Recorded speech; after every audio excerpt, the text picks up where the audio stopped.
Hi friends, இன்றைக்கி ஒரு instant dosa recipe பார்க்கலாம். அதுக்கு ஒரு உருளைக்கிழங்கு, 2 பச்சை மிளகாய் எடுத்துக்கோங்க. நான் ஒன்று தான் எடுத்துருக்கிறேன் பசங்களுக்கு கொடுக்குறதுனால. கொஞ்சம் தண்ணி ஊற்றி நல்லா மிக்சியில் மைய அரைச்சிக்கோங்க.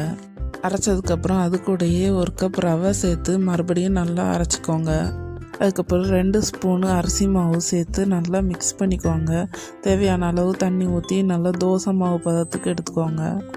நான் ஃப்ளேவருக்காண்டி கொஞ்சம் ஜீரகம் போட்டிருக்கேன். நீங்கள் ஜீரகம் ஆல்ட்டு சில்லி ஃப்ளெக்ஸ் ஏதாட்டி போட்டுக்கோங்க. அதுக்கப்புறம் ரவை ஊறுறதுக்காண்டி ஒரு 10 நிமிஷம் ஊற விட்ருங்க மூடி போட்டு. அவ்வளோதாங்க, இன்ஸ்டன்ட் தோசை மாவு ரெடி ஆகிடுச்சு. இனிமேல் தோசை ஊற்றிடலாம்.